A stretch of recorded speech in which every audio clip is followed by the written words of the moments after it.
Hail, hail, the Celts are here, and what the hell do we care now? We are just off the back of a Europa League defeat to the mighty midgets, Midgetland of Denmark. I'm just finishing up with the old stream stuff, getting it all plugged, locked, and loaded. Fist bumps to you all. Good to see you all live and loud on arrival. It's been a roller coaster week. We had, I just kind of want to start off, first of all, for anyone that is just going to catch this for a little minute or two, live or after we've been live or whatever. Celts are here. The content that we produce here, I can only speak for myself on the video side of things, certainly. But, we are Celtic fans. That is like all that's happening here. I'm certainly not a journalist or anything like that. And, this week we had the opportunity to meet a few of the players down at the Celtic Superstore in the midst of the, obviously, not another penny promotion. This is something that came to us relatively last minute. I was quite happy to go down and meet the two guys. It's, just all the derby stuff that's happened at the weekend to get some, ask some questions. Obviously, if any of you did catch it, didn't do the best job. I did okay. But meeting Celtic players it's never going to be lost on me ever. It's always going to be one of these things where, I'm 37 now at this point. I've lived a long life, it feels like, and a big, huge, enormous part of that has been Celtic. It's been Celtic players, and everything that we talk about here on the channel is demanding, expecting, and talking about the club fulfilling its potential on the pitch and off the pitch and everything else in between. And nothing has changed in that regard. And really, for me, I can only express the views of Quinny 3001 in this case, but I didn't feel that going to that thing was in any way, shape, or form crossing a picket line or anything like that from it. There was no promotional content, demanded or on the condition of attending the thing. We didn't actually do anything to promote it or anything like that. If anything, other people brought up the fact that we were involved in it and linked us directly to it. And, it is what it is. It's one of those ones. But I just kind of want to reiterate that, put that out here. Like, I'm not a politician. I'm not a journalist. All that I'm ever here to talk about and all the content in the channel is ever really focused on is the football, is the team. And I would like to think and say anyone that's been here for any length of time that listens to me, listens to the content, pays attention to the articles that came out on the site and everything else, will see that we have been one of the standard bearers for the standards that the club should be held to. And I was thinking about this before coming on to chat with you today about, the weekly catch-up, just kind of go over the bones of the Midgetland game as well as go into the Kilmarnock game at the weekend. We can talk about the managers and all sorts of other stuff. But one thing I was thinking about coming into this is when the channel really started and we got our first maybe 5,000 to 7,000 subscribers, we had Ange in situ. And one of the beautiful things about the Ange period at Celtic was it was our first taste. It was our first step of being a team like Midgetland, of being a team like Bruges and Ajax and Benfica, to the extent where in the budget that we were operating in, and this is a phrase a lot of you will have heard already, we were buying top of the food chain candidates. We were buying top players that could coherently fit together. And, in Europe, it didn't really work out too well for Ange. I think we could all agree on that front. But domestically, certainly, I think we could all agree, took us to levels we have previously not yet seen, ever since, really. And in so many ways. And there wasn't quadruple trebles and all that kind of thing associated to Ange's time.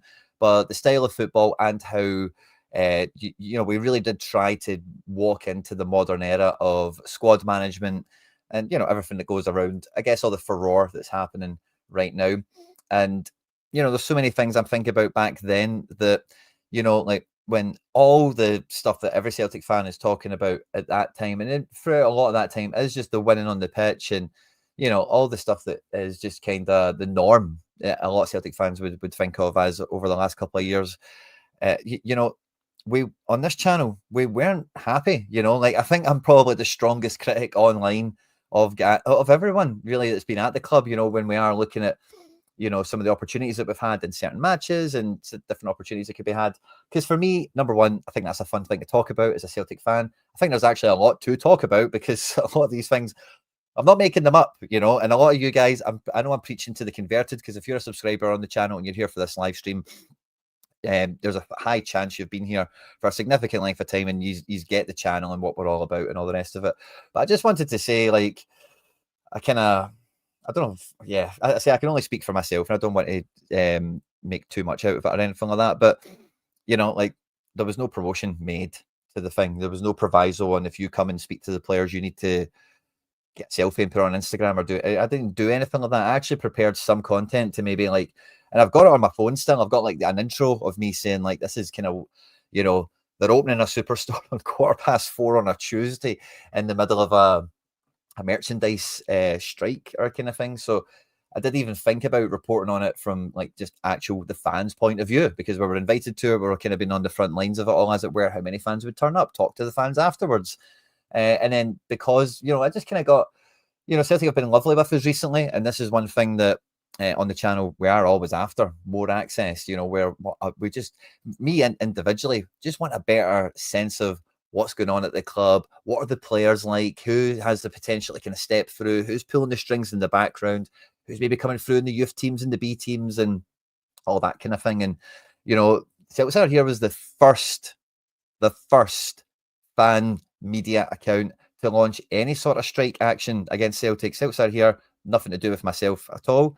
Said we were just going to, abstain. We weren't going to be accepting any access going forward until things were sorted out, because the access type of situation, as much as we're very thankful for all of it, very grateful, and enjoy every opportunity we get. Don't get me wrong, but it was all over the place, and it was very infrequent and very hard to really maximize. Bring you guys a taste of look behind the curtain stuff that maybe gave us access to, or whatever it could be.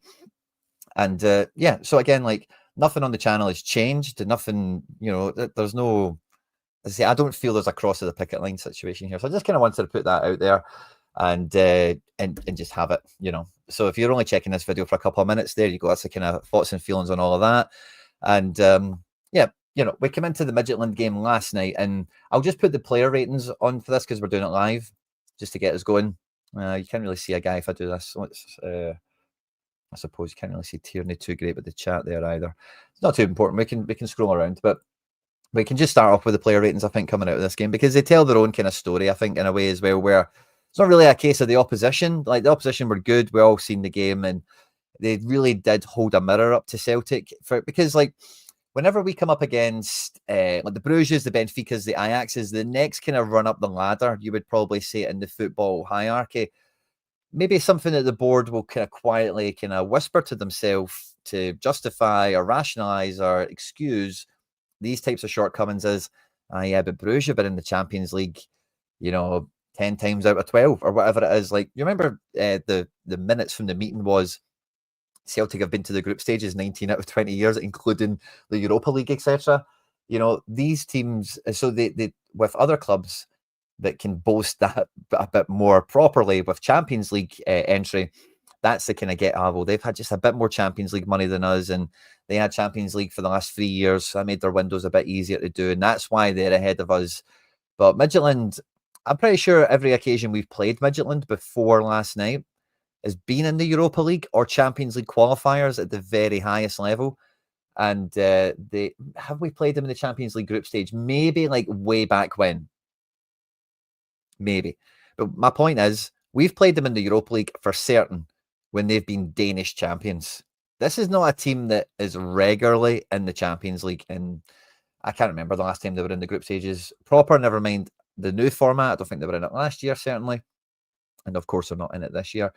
And when you compare the stadium of 12, how many season ticket holders do they have?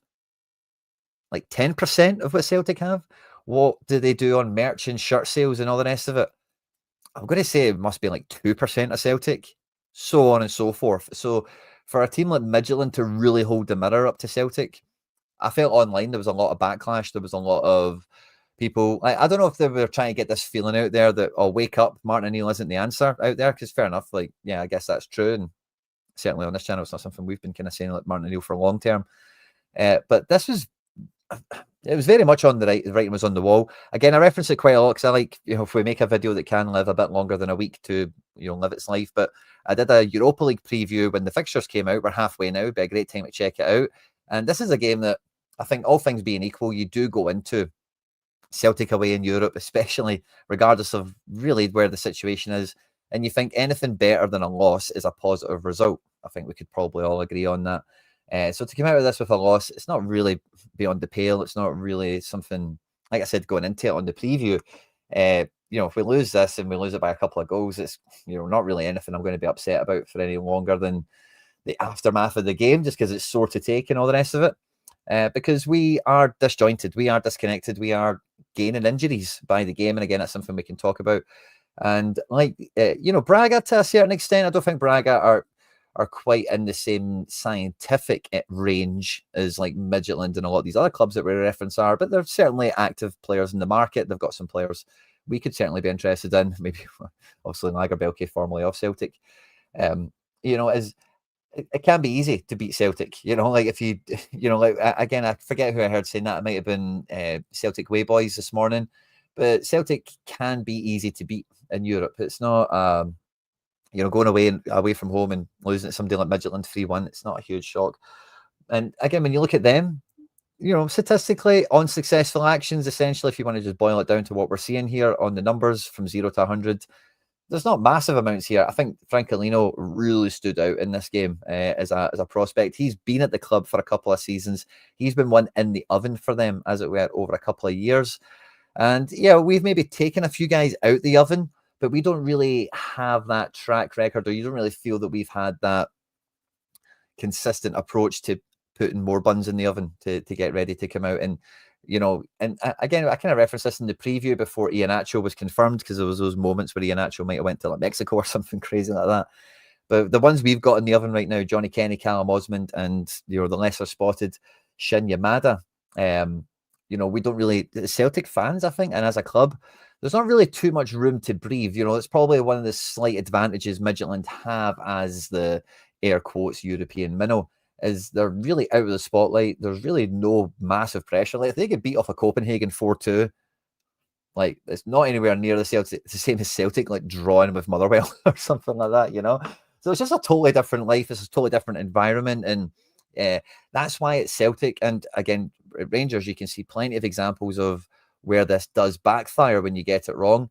Is there is just another element of a person that has to be in the mixture to be a Celtic player or manager, or a Rangers player or manager, you could say in the same breath equally, because the expectation, the life, the environment, everything is dialed up to the nth degree. And we all know that. And again, Celtic have got like 50,000 season ticket holders. We sell crap everywhere, strike or no strike, it feels like, sadly. And again, I was saying that when I was leaving the place, no shopping bags, but I'm not like, we're not leaving here with any shopping bags, are we? But we, with all the money in the bank, we've had way more Champions League exposure. We should look like a better outfit, and our one's in the oven, as it were. Like, I'm really up for Johnny Kenny, Callum Osmond, and again, we can chat about the injury. I'll catch up with the chat as well. I know it's been a ton here, and I've kind of just ran with it since we've went on live. I'm happy to see these guys be the best version of themselves. At this point of the game, we are where we are, we can't go back into the summer window and fix it. The January window has all eyes on it, and that's, again, where expectations are. I've did plenty of content, and again, if some bum like me on YouTube can get together good quality lists of players and managers for the club to be evaluating, and there's no reason why the club shouldn't either. And with everything at our fingertips and our disposal, this game really just is it's just like Hearts, really, in terms of the mirror it holds up to where the club is not, really, and no matter what anyone says. Ralston was exposed in the game. I guess we could probably just jump onto the tactics board at this point.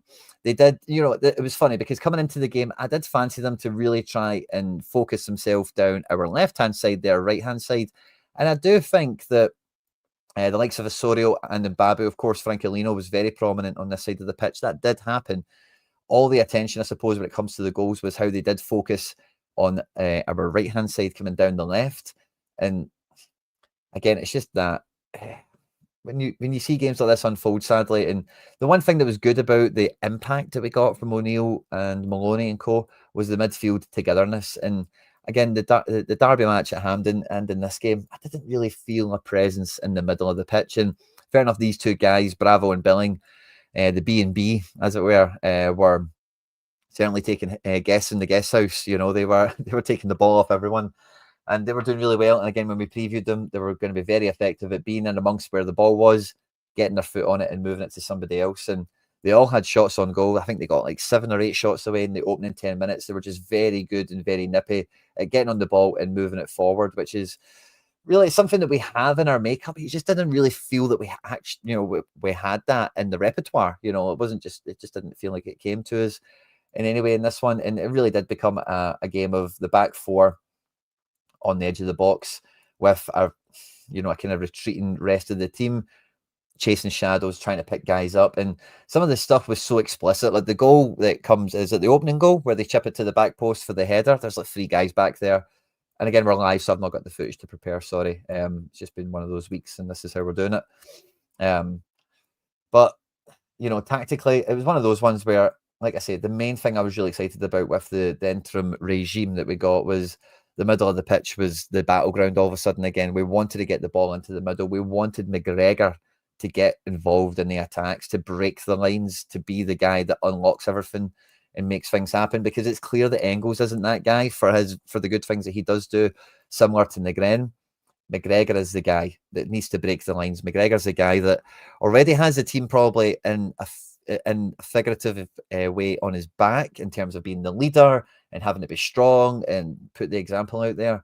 But we really need him to put the team probably on his shoulders, and really lift the team up now at this point, get on the ball, get by these guys, use every trick in the book, use every inch of the high quality player that we all know that he is. We've seen time and time again. He scored a lot of goals last year. He looked very good when he did get into the final third, again, similar with the Falkirk game. Not as much in the Derby match.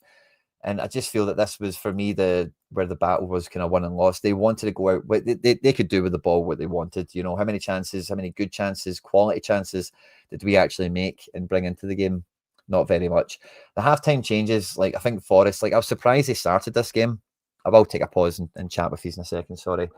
I know the chat's flying away. If you are watching this live or after we've been live, smashing the like button, leaving a comment down below, timestamping it, jumping into the live chat, getting involved in the conversation does a lot to support the channel and the content, and we're very grateful to everyone that does so. And fist bump to you all again. Hope you're having a good one on this Friday. And yeah, I think that's one of the things as well, that the Tierney selection along with Forest, it was a kind of go with the guys that have trodden this ground before, go with the guys that won't be phased, won't find this as too much of a new experience or whatever as much, perhaps, and just try and be solid, don't make mistakes, and play our way into the game later on as it happens. I think we all have seen and felt the benefit that Sriracha does offer the left-hand side from an attacking point of view. And again, it just felt like Tuneke was by himself, and this is something is a huge problem we've had all the way through the season, where our attacking players are just so isolated. One of the things, again, the Falkirk game showed a really nice glimpse into was getting Negren. We just want him in the final third. I think that's really, yes, he's marathon man. He's got good legs. He's got good kind of, off the ball, knows how to kind of play the game or whatever. But we want this guy in the final third. Can he be a striker himself? We've heard that from the Nordisland guys. They've tried that already. And we've seen that he does play well with others. He does. And with now Osmond being injured, Iheanacho, Martin O'Neill confirmed in the press conference today, is weeks away. So we're certainly not going to see this weekend, and it's unlikely to readily expect him coming out of the international break, but he won't be too far away. It's kind of how I hear and feel that. So it's all eyes Johnny Kenny, and maybe Shin Yamada. We'll kind of get to him as well. So yeah, it just feels like we didn't get a chance to really, again, Forest, this guy Sorensen, they were really strong, really good. Lehan Bum, by the way, is a guy I've been aware of and kind of seen pieces of for, I don't know how old he is now, but since he was 17, and he was immense. Johnny Kenny did a good job up here. Osmond, when he came on, was handy. Obviously, Dyson was in the fray as well. We eventually finished the game with 10 men, but Lehan Bum was great. And this is a great example because the boy Ehrlich and Sorensen are both good defenders and were good football players as well. But Lehan Bum was absolutely fantastic at just playing through the midfield or just playing over the team. And from these deeper positions here, they didn't really play out from the back. And we're giving Billing and Bravo some really good credit. But having a ball-playing centre-back, is a weapon, is a way to open teams up, especially in Europe if you're going to try and be compact. And we want to try and be counter-pressing as we were. Just missing out a whole bunch of players and being able to have players effectively play from there. It was just, again, something we found really difficult to manage and contain. We then have guys stepping off more and more as a result. And then when we do win those balls back, those 50-50 turnovers, again, guys are just really isolated, are just far too far away from goal and have players, even if this guy's way out of position, there's enough boys ready and able to recover where there's just no clear openings getting made. And there's a little bit of that comes onto the players. Maybe there could have been a little bit of again, I'm just so certain on a box midfield. Really, like, we don't have a right wing. Let's just forget it, man. Let's just forget it. Let's go box midfield. Let's just give up on it. And again, I thought Tuneki looked really good. We kind of thought that coming into the preview, that coming from like Scandinavian football, kind of as he has, even though he's never played Midgetland before. I don't know. I don't think it's important. But, you could feel that he was comfortable enough in the setting where he was like, let's go for it. Give me the ball. I'll take guys on. He went for it. And again, I just felt he was so alone getting into this game. Before I talk about, we'll swap Forest for Dyson and one or two others in a second. Let's chat to you guys. Let's see what it's given it in the live chat. I'll scroll back to the beginning through some of the ranting. Yeah,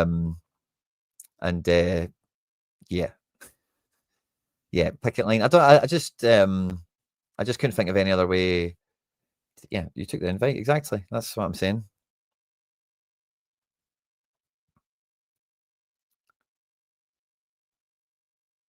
We look shattered. Yeah, that's a great point. I did hear somebody make that point elsewhere. It might have been you in a live chat or somebody on screen. But yeah, like you definitely felt that we still had a piece of us back in the weekend, didn't you? We didn't come into this one fully ready to rock. And I think that's a huge symptom of really just how reliant we've been. I'm just going to move myself here. So not there. There. That's been a huge problem we've had in the team because, like, we can all agree Balikwisha has not done enough to really come in and feature into games. I think Itate has been a bit of a breath of fresh air off the bench at times. Having Maeda for the second half seemed like it was a good option, wasn't it? And Osmond felt like he was becoming a good option. But we've not had the confidence, like, to really start somebody like Balikwisha. Like, could we play Balikwisha up front with Negren off of him, by the way? Could that work? I don't know. And then you've got Maeda coming in from. Could something like this maybe work? That could be interesting. So again, like, Balikwisha doesn't want to burn down the line. He wants the ball into feet. He wants to play football with people. So do you maybe false nine him? It's just a kind of side thought I'm having as we're talking. But we don't have the ability to really, with confidence, mix things up a bit and just freshen the team up. We're needing to play the same guys all the time. So Dyson played 109 minutes at the weekend. It needs to come on at 45. For this one, for example, Tuneki has played every minute I think he has been capable of to this point, similar to Negren. We know that's the script with McGregor, but I think with his shift, you can kind of get away with it. And it felt like towards the end, of course, Engels comes off with a bit of an injury, and that may be a casualty for the weekend. So we are asking a lot of our guys, and we're not really confident enough to use the rest of the squad. Again, like, Tierney completes 90 minutes in this one, and brilliant. A lot of you guys, I suspect, think Sriracha's going to play at the weekend, which, again, logic would probably say he does, but I thought logic would have dictated it to maybe start the Midgetland game, and then you maybe try and bring Tierney off the bench thereafter and later on. They were bigger, stronger, and faster. I think that's a great summary as well. Great kind of in a nutshell. For sure. Now, when it comes to that, Midgetland are currently top of the Europa League. They won 4 games out of 4. I think everyone's really happy to give them their dues on that front. But look at the rest of this. Ferencvaros, bit topical at the moment. They're in 3rd position. I didn't know this before coming into it. Celta Vigo, Braga, Aston Villa, Leon, and Pilsen complete the top 8. Top 8, I think, get super qualification, so they don't need to play the playoff round. They go straight into the quarterfinals, I believe. And then we've got the likes of Betis, Pau, led by Giacomakis, of course, with Greg Taylor on the bench. We then get into the likes of Zagreb, Genk, Porto, Fenerbahce, Basel and Roma in this kind of realm, as well as Lille and Stuttgart, some of the kind of heavy hitters alongside the likes of Nottingham Forest and Bologna in that kind of mid-table to bottom end of playoff zone that we certainly want to find ourselves in. And then outside of that, where we are, Sturm Graz and Red Star, 2 teams that we've taken points from already, are ahead of us on goal difference. Isn't that a weighty? We're just ahead of Salzburg and Feyenoord, which, is maybe the thinnest of silver linings you could maybe clutch to right now. I think everyone else beneath us, you would expect to be beneath us. Maybe Nice is the exception just because they're a French team, but we should be ahead of the rest of these teams. And this is at the halfway point of the tournament. We still have Roma to play. I might be forgetting somebody, but we have Roma, we have Utrecht, we have none of the top sides, actually. Who do we have again? We have Roma. Do we have Go Ahead Eagles? We have Bologna. We definitely have Bologna. Yes, we have Bologna.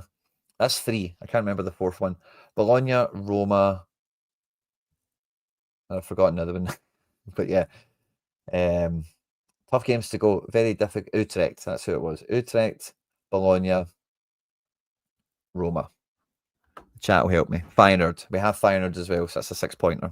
Of course, yeah. Away trips to Rotterdam, of course. I've heard about fans plotting that one. Bologna away is a worry as well. And again, feel free to check out the Europa League forecast I did, because there's still half of that that's yet to happen. I had us at this point on... I had us beating Braga at home. That was a loss, wasn't it? So I had us on 7 points by this stage of the game, and I think I really struggled to determine whether we finished on 9 or 10 points. I think was the real struggle, and this will be nail biter. This will go right down to the wire for who finishes in this zone. When we looked at it last year, I think we can do that very easily on this. Yeah, we can. It was super tight down here. Look at this: 10 points. Elfsborg 10 points, didn't qualify. It's going to be that tight again, and I think we're going to be in this picture now. Bologna away will be tough. Bologna's like a good home team, they're quite good for a good fan base in that. Won the cup last year. They've been in a bit of a renaissance, although this year they've been a bit meh. They've just lost a few too many players, particularly in defence this window. So yeah, the board want to cling on to Europa League status is like a benchmark on where we should be and stuff like that. Not finishing in the top 24 here further compounds the failing of the Kairat thing beyond measure, Midgetland last year, 11 points. Let's say they're not a formidable. Let's say the year before. Wonder if Midgetland were here. It's a different system, isn't it? Probably not. I think they may have been Conference League the year before, by the way. I think they might have been. Won't be in it for years and years. I sincerely hope not. I really hope not. Yeah, Roma is going to be a tough one again. It's hard to forecast. I think I gave us a draw in that one, and I'm using the power of Parkhead on that one. I think that's the way I was kind of looking at it. But yeah, from here on, it's all eyes on the league. We have a game in hand, but we're 9 points behind the Jam Tarts. 5 points ahead Hibs, and Rangers are in 4th. I thought they were still bottom half of the table. The league is very tight. I suppose their new manager he's not lost. They've not lost in a wee while, have they? And they take on Dundee, who, maybe they've got a bit of form for getting the surprise. I've got the predicted lineups here for both teams. The predicted lineups for Celtic comes from McBride Ace, and this was before we had the press conference. I'm just trying to zoom in on it as much as possible so you can see it. But he went with Bernardo, and I could see Bernardo coming in for Engels as like the silhouette, like if Martinelli and Malone, like a bit of physicality, a bit of height, and somebody with broad shoulders in the team is an important factor. Could easily see Bernardo coming out of the wilderness to start this game, but this could really. And again, O'Neill's comments today in the press conference, I'm not sure Engels is out. Like Engels might be on the bench, might even start. I don't think it's explicitly out. I could be wrong. Please call them farts. Okay, will do. Roger that, Michael. As long as we're still pals. And again, that's something I kind of wanted to say earlier on, kind of tongue in cheek, right? But part of the reason I kind of enjoy doing stuff online is in my head, like in my life, the only people that call me Quinny is people that know me. You might even say my friends. So when all you guys are always calling me Quinny, I've just always got this thing that we're all pals, So like, just always remember that as well, where like nothing's changing or nobody's like changing opinions or anything like that. So yeah, we have one coach for the whole team.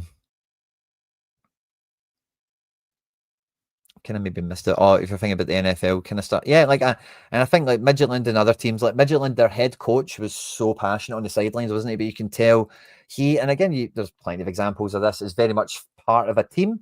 And I think Celtic have tried to like build their own in-house team. I think we can all agree, and they even admit themselves, like they don't genuinely hire the best people for positions. It's just kind of like the best people they can give the position to, if that's an ample way of saying it. I don't think the back four changes, although I do, again, I think logically, like Sriracha has to come in for this one. Although maybe he picked up a bit of a bang in the derby match at the weekend, which is when Tierney was introduced to the game, of course. So again, maybe that was what held them back midweek, and they could be an easy one for the weekend. But yeah, I think Sriracha plays left back. I think Bernardo's probably the most likely, just because of, like I say, silhouette perhaps, that he could come in. And one thing that we did get from Bernardo, kind of walked away from the tactics board because the Midgetland game really at this point, who cares?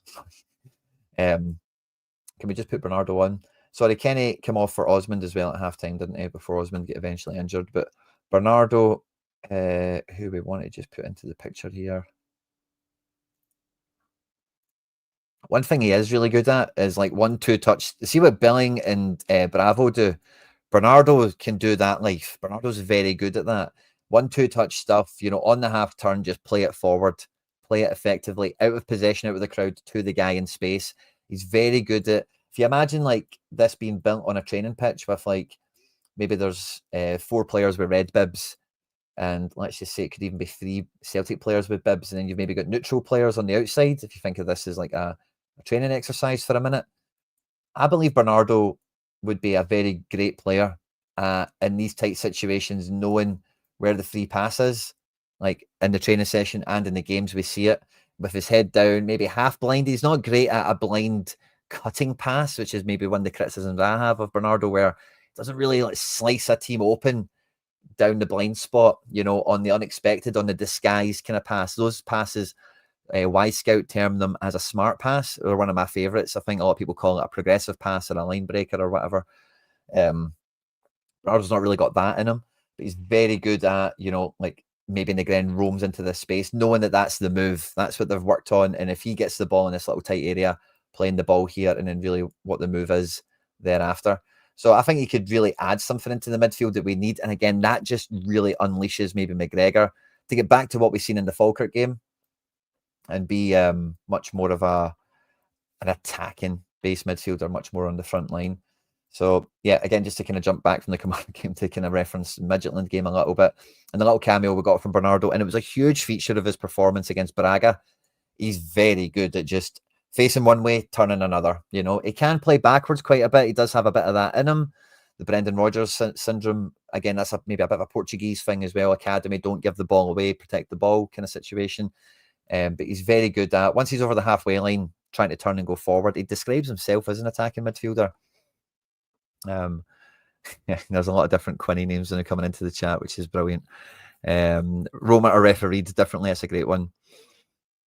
I think we are unfit in the number of hamstring. Yeah, like you're definitely right there, Kev. By the way, good to see you.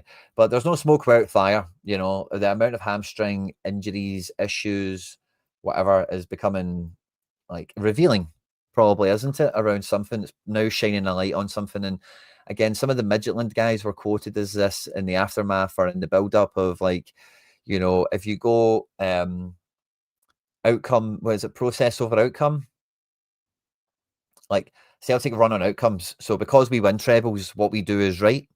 Whereas like Midgetland are on a 16-game winning streak, and because their process isn't right, they know the wheels will fall off, and they don't want the wheels to fall off. So they'll listen to the process that got them the 16 wins consecutively to then make the right decision for the next, like what, up to like 28 games now or something, the next 12 games to win and further and beyond.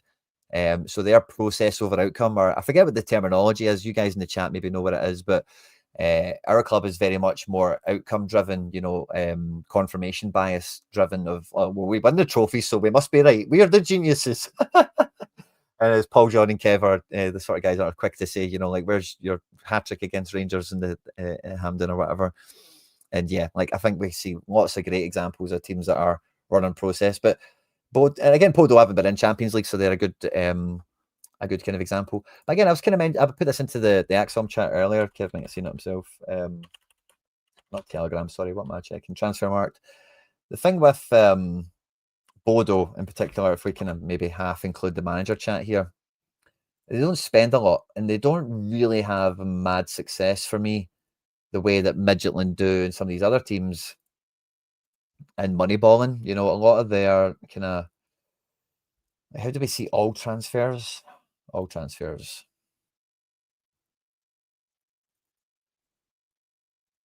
So this is like everything, isn't it? So let's scroll back like a fair wee while.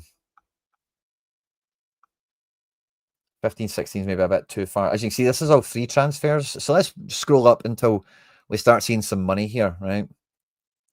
Is this when we count? Yeah, 1920 feels about right, doesn't it? Yeah, 1920. So they signed Ola Solbakken. We all know him. Kasper Junker, I know him. He's had a bit of a storied career. They signed Tunetke. That's interesting, isn't it? Yeah, so let's start from here, right? They spend nothing, right? They sell 4 million. One of them's Hakon Evjen, very highly rated player. Some of you might know him. He'll be important, so bookmark him. Did they sell anyone interesting before? Just under a mil. Edvardsen, maybe one of them's worth noting. Jeftovic, yeah, nobody remarkable. So we'll start from here. And I'm not going to do this too forensically. Zinkernackel, they let go. Voltessen they've signed. Bofim they've signed. Again, they've not really spent much in their shopping in Scandinavia. And then in this window, they sell Kasper Junker to Japan. That's where I know the boy from for 2 million quid. JPH goes to AC Milan for just under 5 million. And they make some money. In that window, they spend under $1 million. And Voltessen is now at Bruges. Or somewhere like that. Bofim, I think, he might have went to like Roma or something like that. I forget, but no, it's a different Moberg. The following window, they spend $1.5 million. They sign Amel Pellegrino, who becomes a bit of a legend for them, actually. A guy that takes hundreds of free kicks and stuff. Kind of old, plays in America now. But they sell over 10 million quid. So this is one of the... And they sell a guy to Hibs. That's funny, isn't it? Melkerson, remember him? So they make about 10 million. They buy kind of nobody here. And they don't spend much. The following window, wow, very busy. They sign Gronbeck. They spend some money on him. They bring back Patrick Berg, their own guy. And they spend a few quid. Again, they're probably just getting charged more because of some of the success they've had. They sell Boniface to USG, who went on to win the Bundesliga with Leverkusen. And they sell some other guys, but they make it over 10 million again. Gronbeck is a good signing. They go on to sell him. Otherwise, they've brought back a guy they already sold. And then the following window, again, they sign a guy they formerly sold. Casper Ho as well as a guy they buy domestically. And they sell £8 million to Marseille. I don't even know who this guy is. Mumbangne, never heard of him. Voltessen goes to Bruges, as we mentioned. And they make closer to 20 mil. It's over 15, certainly. The next window, again, they don't sign anyone. They're still shopping in Sweden and Norway and everything. Zinkernackel comes in. JPH, they re-sign from Frankfurt. They sell Gronbeck for 15 million by himself. Big sale there. The next window, they spend 5 million again on nobody. Worth of note, sell nobody. So when it comes to the Kjell Knutsen thing, the reason I just wanted to highlight that was maybe a wee bit more in depth than that planned. Is like this team needs someone that can transfer market. This team needs a little bit of TLC to come into it. And that's one of the things that really, like this Midgetland team, I'm a wee bit all over the place in terms of structure. I'm really sorry to everyone for that.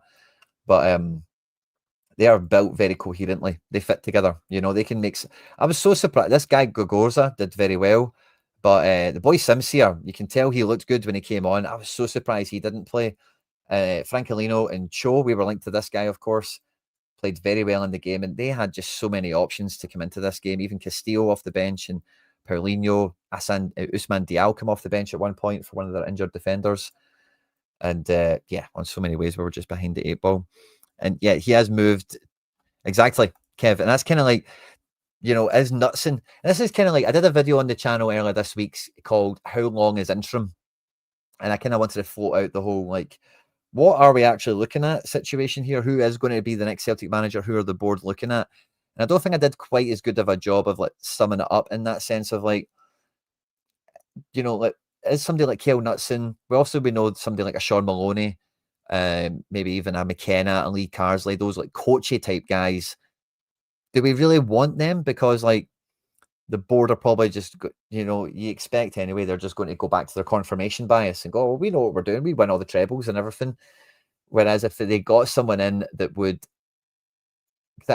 probably a good way of me trying to put this into words is, in all this furore, I would have been appeased by Brendan Rodgers getting a new contract, because Brendan even publicly said himself, like, if he did sign a new contract, there would be changes in guarantees or structure or controls or parameters.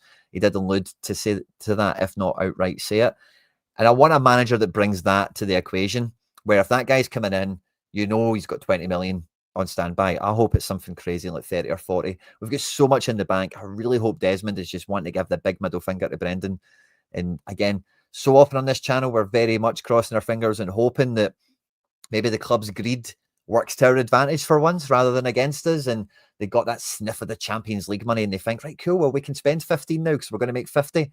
And they couldn't even do that kind of part of it. So again, like I hope now that with the Midgetland mirror being held up to the team, the Hearts mirror, never mind the Bruges mirrors and all the rest of it, shining a light on the deficiencies of the club. Feyenoord as well. We've played them a few times in Europe over recent seasons. And again, Feyenoord are way more our contemporary. Like, I don't think they're anywhere a patch on Celtic globally, but in European terms, like us and Feyenoord, like are kind of colleagues. Again, there's maybe another word I'm missing there, but and yeah, like to finish the game up, I don't mind this. Again, would you have put Donovan into this game? Probably not, to be honest with you, because I think Ralston, again, what O'Neill was saying in the post-match about it, you've just got to engage the guy. You've got to confront him a lot sooner.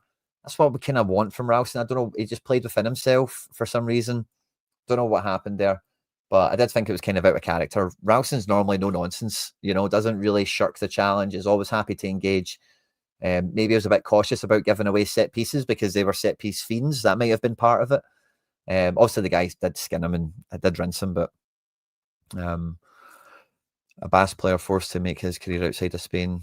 I don't know what that means, sorry. Nancy, but the thing with Nancy is, we could get the Ange factor where them operating within the club's stupid structure is fine. Because, like, if we got Nancy, like, I would just pray that we get Jack McGlynn, Alonso Martinez, Matt Fries to replace Schmeichel. We would just go and get some high caliber MLS guys in, like 2 or 3 of them, not many. And then, like, does the board unearth another Nicholas Kuhn or something like that? Brilliant. Or, but you could get a lot of known quantities at our price range. It's kind of half the thing. The big question mark with the Dyla, with Ange, and with somebody like Nancy again, it's always going to be, can they step up to Celtic? And the one thing all 3 of them have in common is they've won medals. And it's the one thing that I have the reservations around, the McKennas of this world. And, there's 1 or 2 others that are kind of escaping me right now. To be a Celtic manager, we kind of touched on this earlier when it came to the players. You need to have something else. You can't just be a prospect, have potential, be good, be interesting. You need to have another level to you that can be a Celtic manager or player. And guys that have won stuff is the biggest indicator that you could be that type of person, which is where I think Robbie Keane and Damien Duff maybe get some credentials to be interviewed for the job, as does somebody like Wilfred Nancy, who has won a title in a very competitive situation, you would say. But yeah, it is one of those ones where, like, I still hold out hope, and we're really all over the place today. So thanks to everyone that is tuning in and sticking with us here. If you've not done so already, please do smash the like button. It goes a long way to helping the channel grow.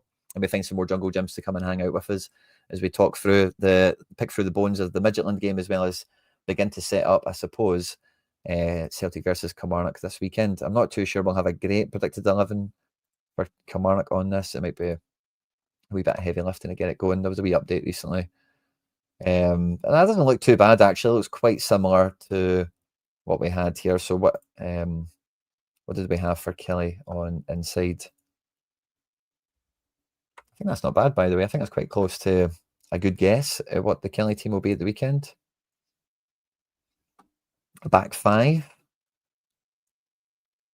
Is Tiffany there? Tiffany is there as a striker with Dackers. Anderson isn't there. These strangers, Williams, Thompson. Yeah, so it's Williams for Anderson we need to do. So let's take Anderson out. Move Tiffany up front. And then Z Williams, I think it was. Do we have him? I think Beach is meant to be the goalkeeper as well, so I'll just put him in there because he gets slayed not that long ago. Kilmarnock got absolutely rattled off somebody. I think there's actually worries and concerns that Kettlewell might be getting sacked or something. So, Kilmarnock and Kettlewell have kind of put up a fight in recent years. We've been linked to David Watson, which, again, if you're one of the early subscribers to the channel, you've been here for a while, you'll know we've kind of held David Watson out now. I think the last 2 summer windows is being, we're never going to sign Lennon Miller. So if we're going to sign someone like Lennon Miller, this is the guy to sign. I hope we do get that move over the line. Does he really kind of fix the balance problem in midfield? Kind of not. But I think he'd be a good addition into midfield. A very forward-thinking centre mid, and he is like a centre mid as well. So a guy that, again, as you see with Kilmarnock, can defend very well. But he's scored against us a fair few times, by the way. I think he's scored 3 times, if not twice, against Celtic. And again, I think they'll be backs to the wall. For us, coming into this one, we're going to have no Callum Osmond, of course. Can I maybe press number 1 and we get the depth? Does the Kilmarnock team change? It doesn't. That's brilliant. Okay, so Sinisal isn't going to play. Doohan isn't going to play. Vickers is out the frame now, as is AJ. Same with Jota. Osmond, Iheanacho. Yeah, let's just slide in and move it out the equation. I don't think Donovan's going to play, so we'll just put him on the bench already. I don't think the defence changes either. I think it's Sriracha. I'll go with you guys. I think we want that attacking at-home element, so we'll go with that. I think, unless Engels is fine, I think it will be Bernardo, McGregor, and Negren. I wouldn't be surprised if Negren maybe dropped out for McKeown, by the way. I'm actually just going to leave that on screen for a moment. Could be a Tate. Tate came off the bench, obviously scores the penalty. Again, I'd like to see some interesting solutions maybe out there for Balikwisha. Shin will probably be on the bench finally. I don't think we can start Forrest. I think we'll start. Yeah, but that's interesting. Maybe McKeown could play here for Negren because, again, McKeown's very effective in this area. I think Hatate is very good in this area, but I don't think he's... Like, I could maybe see Hatate playing here for Bernardo sooner than playing for Negren and just being deeper, you know, and just allowing McGregor further forward and just allowing Hatate to clean up behind him because Hatate's pretty nippy defensively. He's not a pure out-and-out defensive midfielder or a destroyer type, as a lot of football fans like to say, certainly. But I wouldn't rule something like that. But I think ultimately this will be I think I'm going to go back to Bernardo, sorry. The team that we're going to have to play against Kelly. Have I missed somebody? Oh, yeah, it's just he's buried under here. That's what it is. Williams for Kenny. Let's try and maybe move this team up a bit. There we go. And yeah, this is going to be tough to play through. We know what's going to be offered here. This probably suits Johnny Kenny a little bit more. He can just kind of get lost in the crowd for like that kind of leaping header he had for the corner. He could certainly get from open play for crossing balls in, particularly from these types of deeper positions. Tierney likes to cross from this area. It would be lovely if we could get some support for Tuneki down the left. Like, again, we mentioned this earlier, but so many of the wide players do feel isolated. I don't think we'll get Ralston really beyond this point. Ralston did play some really good balls against Falkirk from this type of zone, and I think that could be something that could serve us very well. And I really think if we are going to be pushing the Gren up here with Kenny, Bernardo's a great player to just give the ball and move it on to. And if you think about that 5-5 situation we had against Falkirk, where when we turned the ball over within 3 passes, we had 5 guys attacking the box for a shot, Bernardo's a great guy to set that off and play it to Dyson down the right, where he's got then Kenny for 2, Negren for 3, Tuneki for 4. Could it be himself for number 5? Is McGregor maybe in a more advanced position? Is Ralston maybe creeping into the frame? Again, I think Bernardo's a good connector. That way, he's a good guy to play that ball into space or play it into feet for somebody dropping in, whatever it might be. So I could see that being a main feature of the game. I really want us to get back in this match to dominate in the middle of the pitch once more and actually attacking a team. I've heard whoever it is could be in charge last night and will definitely be done by Monday. Interesting. Martin O'Neill did say it could be announced Monday or Tuesday morning. I kind of felt like, is that a slip? And then he's trying to backpedal in some way. Because he is quite openly like, I'm happy to check out, guys. Like, I don't think, like, as much as people are saying like Martin O'Neill's playing into this mad character as if he's on Blackadder or something, I don't think he's going to, like, it's like the old wrestling, like kayfabe. I don't think he's going to break guard. So if he thought I'm going to be in here till January, I don't think he would have let that guard, that professional kind of veil drop personally. So I would be very inclined to agree or believe what Kev is saying there on top of what we're all kind of thinking and feeling in the chat. What does it say in Bally's Bible about being a shape bag? Yeah, and again, Balikwisha, again, is a player that I would just love to see a bit more of. I think he's a good player. I think he needs to be on the ball rather than, again, being hung out to dry in wide areas by himself. I just don't think that's his bag. I think we can all see it's not his bag. We're not getting any change out of him. We're not getting any sort of impetus in the match. And I think, yeah, sadly, we're going to be a wee bit one-dimensional. It was good to see from Trusty in some recent games, like an ability to just kind of go up the pitch a bit more and try and just put them on the back foot a bit quicker, or maybe force someone to confront him and break rank to try and open some space up. And again, being at home, you would hope and expect we can maybe get a little bit of that movement. And I think the main thing is being at home, like I've maintained, Martin O'Neill has divine powers at Paradise. We all know this. At home at Celtic Park, he's just... that's where the divine powers really kick in. In derby matches at Hampden, he had a little bit of stardust, a little bit of magic to take him there as well. But Martin O'Neill has never had the secret sauce for away games in Europe.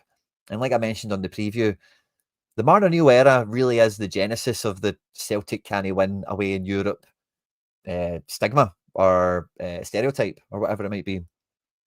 Yeah, he's just not a winger. I'm not really sure he's a striker, like a guy to play in the middle, but he wants the ball into feet and he wants to play with people. So you kind of need him in the middle of the picture somehow. I don't think we're going to be playing him in centre mid. Although when he came on last night, I was like, oh my God, is he going on for Negren? Like straight, or I can't remember what happened precisely, but the way it happened made me think, oh, Balaquisha is going to be in the middle, but no, it wasn't to be. Yeah, he was talking about that. You're right.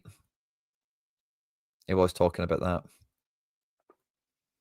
I think the Midtjylland team looked very Martin O'Neill-esque. You know, you could imagine, like, in the modern era, a Martin O'Neill team looking like Midtjylland with the Billing and Bravo, big guys in midfield. Win the ball, give it to the good players. Win the ball, give it to the good players. If the good players lose it, make sure we don't score. You know, stop it. Yes, Colin. I was there for the run as well. I'm with you, right? The Seville run, the UEFA Cup year, fine. But Martin O'Neill never got us out the Champions League group stages. And we had the best home rate. And I know there was Juve refs. And again, I was there for all of it. I've got the ticket stubs in the programme somewhere. But, you know, like, took Strachan was the first guy to get us to the knockouts. And yeah, away games in Europe, I don't know how many points we'd lost. Do you remember, like, getting draws was like, wow, you know, we got a draw away in Moscow or these types of things, you know. So again, it's all UEFA Cup run, and I'm with it, man. You know, they were great, but we had Champions League after Seville. We had Champions League before Seville, and secret sauce away in Europe wasn't a Martin O'Neill thing. It wasn't something I think we should have expected from Midtjylland. And coming into the weekend, my kind of main point with this is I think we can expect that Martin O'Neill kind of divine power to come back in a little bit. And I think with Johnny Kenny now, like, you know, I think it's good when these guys know that they're going to get the minutes. They know. I think Adam Ida benefited from it greatly when Kyogo was sold, that initial period before Dyson was like refashioned into being a striker. When Adam Ida knew, I'm the striker, I'm playing every game, is when he scored. Kenny and clearly Osmond have benefited from just knowing that they're in the team, they're in the picture, they're going to get a chance. But Kenny now is further going up the importance rankings scale. Don't really know a better way of phrasing it. And, you know, like I met the guy earlier this week. He's actually like a little bit taller than me, and I'm like a centimetre under 6 foot or whatever. So he's like, for a skinny enough lad, he's got a good enough frame. We've seen that with how high he was able to jump for the corner he scored. And, you know, like, we've just got to keep going, man, at this point. And domestically, that's what we're asking of this kid. You know, he's already shown it against Falkirk and against Rangers. And this is, again, going to be another test of, can you do it? We were chatting recently on content about like the depth chart of the squad. I'm just going to save this quickly in case we want to come back to it. But when we finish the window, or when you think about like squad planning, or when Celtic think about squad planning, because, you know, we just do it for fun here, don't we? Sorry, this is all jig. What number am I after? This one here. Yeah, so obviously the window didn't go to plan, right? But when you're planning the squad out, or when Celtic are planning the squad out, you think about, and again, Rogers called it simple arithmetic.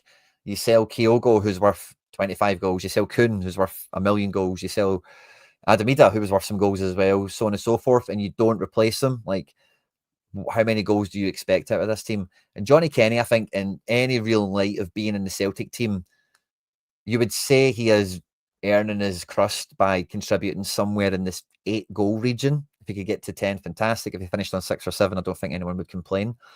And he's very much in the frame now for, excelling at that. It was one of the questions I asked him that, now that you're definitely going to be featuring a lot more, do you kind of lift your sights on what your expectations for the season are? And 10 goals has to be where Johnny Kenny's aiming for right now in his Celtic career for him individually. With Osman now being out for, a bad hamstring thing where he's away for a scan, who knows? Iheanacho's not going to be around for the next couple of weeks. Shinya Mada now, again, when we signed him, a lot of you guys that maybe thought he was going to be striker number 2 or number 3, again, you're probably looking at Shinya Mada thinking if he contributes 10 goals, he's probably like, okay, well, he earned his place in the squad this year. That's only 20 goals that we're looking at from the striker. How many goals are we going to get from Iheanacho this year in total? Can we really think about it as being more than 15? And Osmond, again, can we really think about that being any more than 10? So, the striking department here is, although maybe you spread that across enough guys, maybe it does add up to enough. But with injuries and how little we are scoring, these are quite optimistic projections. I would also kind of add into the case here. And can Kenny contribute more than his quota? That's kind of what I'm kind of aiming at here, is what I think is something to think about. Yeah, Dyson contributes a hell of a lot of goals. You probably bring in Balikwisha thinking he can bring in 10 goals, 10 assists. You probably look at somebody like Balikwisha, Negren to Netke as 20 goal contributions. Can they do that? I think Negren's going a good distance to filling his quota in that regard. Netke looks like he can do it, and Balikwisha doesn't look like he can do it at this point. So, this game against Kilmarnock, what number would that be then? 8. Is a game where, people need to deliver on some of these. Tunecki needs to really get involved in the action here, actually put some stuff on a plate, actually get some chances converted. Negren the same. Negren gets chances every game. He just needs to actually make sure, come the weekend, we're just hitting them all and we're making sure we hit the back of the net. And as much as we felt like Dyson had a bit of a re-emergence in the Derby match with his Super Saiyan haircut that I'm loving, by the way. In Europe, I know it was a bit different the way the game had went and the situation was coming into, etc. But again, you just didn't really feel that we got that next level out of him that we know he's capable of. So again, it'll be a big game for him to try and show something. And again, this team is here for the taking. Some younger players in their ranks in defence, as well as with the aforementioned Watson in midfield. Some older players as well, guys like Mackenzie and Lyons have been around the block a few times, as is Dees. So again, I think quite a known element, and there is really no excuses, is kind of what I'm trying to babble about with some of these guys. Even in the worst case scenario of if Kenny was our third choice striker and we were deciding, imagine we did have another £15 million worth of strikers, and maybe we just decided we were so far ahead of the league and somebody was injured maybe, or somebody was suspended. Oh, we're going to play Johnny Kenny in this one. You would definitely think, you've got to score in this one, wee man, you've got to take your chance here. And he's coming into this game with some form and some goals under his belt already. I think he will be disappointed to get subbed off in Midtjylland, but again, I think he was wholly isolated in that game, and this one will be quite different in that regard. So I think he'll come into it in good confidence, and I expect him to be one of the match winners really on the day. But who do we expect to be man of the match, the standout guy? It could be somebody, whoever comes in for Engels. We've briefly mentioned Bernardo, but again, a lot of the attributes and the strengths that Bernardo could give us, I think we would agree Hatate has. He's just not really been given as recently. And again, domestically, I don't think anyone would really question that McKeown has, if I can find him, there he is, that McKeown has the ability to do that and a good bit more. Is really happy to penetrate the box, is really happy to shoot from the edge. And again, if we're going to be dominating the ball, we're really going to be pushing them on the back foot. Maybe that's a good way of trying to get a bit of overkill into the team. If we're not going to go with 2 up top, we're not going to go with 3 at the back or do anything like that. You maybe just really just put McKeown on and just say, go attack, guys, a day. Just absolutely go. Get the 2 of you, stay close to Kenny, and the rest of us will work it out.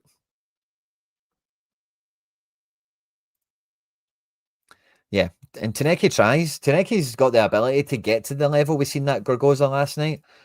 But Gorgoza had help, number one. He had players around him. And maybe he's just better right now. Maybe he's just got a bit longer in the tooth. He's just tapped into a bit more of his potential. You're dead right there, Hoopsaholic. But again, it's quite quick to highlight this on the channel, especially when Taneki came into a bit of fanfare. He hit the ground running.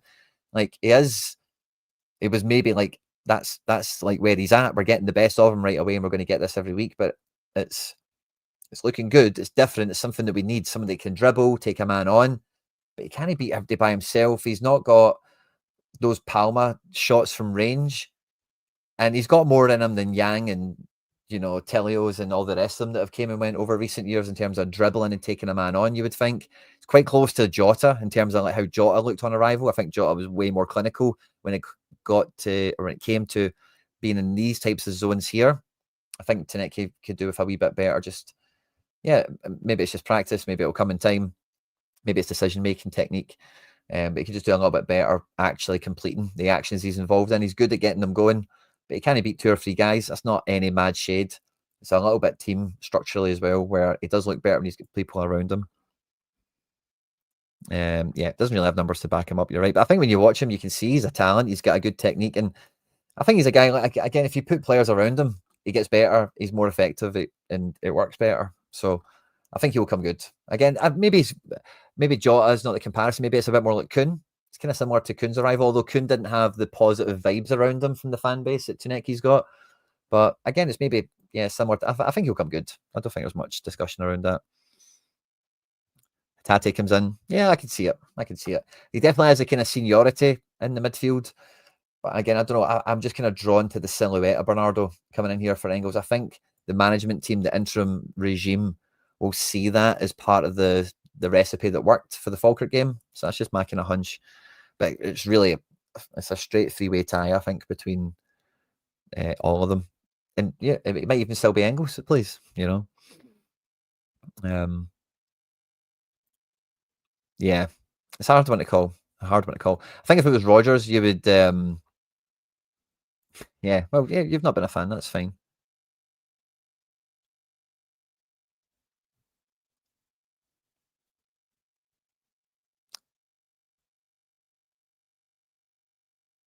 Yeah, good to see you, Kev. Thanks for joining us. Yeah, Osman getting injured was absolutely heartbreaking. When you see him like cover his face, and you've seen obviously he was getting dead emotional, you just feel it for him. Like, I think you can just tell he knows, like, I'm going to be out for 2 months or something. Let's hope it's nowhere near that. But I think it was like a penny drop realization for him of him being out of the team now and how he could lose. Like somebody else could come back fit, and he's yesterday's news quite quickly. So I don't think it was like the pain of the injury necessarily. I think it was like the pain of the realization of the reality that had opened up for him through the injury. Yeah, I think so. Too. It really depends what the plan is and what the management team thinks of him. Again, he doesn't really get a look in Europe, but domestically, I think he's, don't want to say infallible, but you really know he can do it domestically. He can really look a level above the opposition, and he can carry Celtic well in the sense of, like, he expects to win the game, he expects to shoot, he expects to get on the front foot and be in the box. So I think he can be a kind of he could be a wee cheat code for getting into the game in a backdoor kind of sense, I think, couldn't he? Instead of the Bernardo play. But yeah, I think that's about the size of it. I kind of planned on touching all of this stuff. I think I didn't mean to do all the Bodo stuff. I can see that tab is still open. But yeah, I think looking at this game, I expect Celtic to win. I think it'll be quite a convincing result. I think we're going to be good for a clean sheet once more. In terms of how many goals we get, it's really like there'll be a wee bit of wind out the sails, a wee bit of a reality check, I think, after Thursday night. But I think ultimately the spirit is high in the camp. The place is feeling good. And I think the Gren will get chances and take them. I think Kenny will take chances. I can say that quite confidently. Everything else, it's hard to say, hard to know. I'm going to go with Celtic 3-0. That's my score prediction. And I think I'll take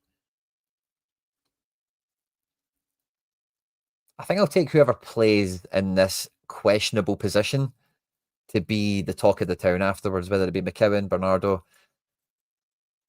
Imagine it was like Balikwisha. That would be amazing. Imagine it was Balikwisha. Wouldn't mind McGregor just hanging back a wee bit, because again, you just tell him to go up higher. That would be so good as well, potentially. But I think whatever this solution is could be the headline maker on the day. Because again, if Bernardo comes in and plays really well, all you're going to hear from all the Celtic fans is, told you so, told you Bernardo has been brilliant. Portugal under 21's captain. You're going to hear everyone saying it. Again, McKeown has a fan club out there, doesn't he? And Tate is, a cult icon at the club at this point, isn't he? Although he's not everyone's favourite right now, because he's not really been doing it. But maybe with that, he's been itching to take a penalty for years, by the way, Hatate, hasn't he? Like, he's been behind O'Reilly, he's been behind even the Gren, I think, and who else? Adam Ida. He's always been behind people. He's been dying to take that penalty for years. So maybe that'll be part of it as well. He's like, I'm the penalty taker now. So maybe as Hatate comes in for that one. Thanks to everyone that tuned in with us live. If you're going to the game this weekend, travel safe. Hope we have a great time as well, of course. There we go. Couldn't that have been timed any more perfectly? We'll go to the second camera.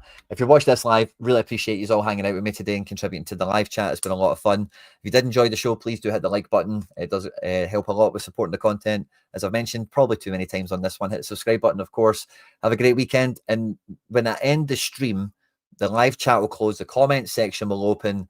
Leave your score predictions, your man of the match shouts. Leave your receipts on the internet here, and we'll pick up with it after the game. Hail, hail, and moan the hoops. And I can do this for this one. It's got a wee shutter.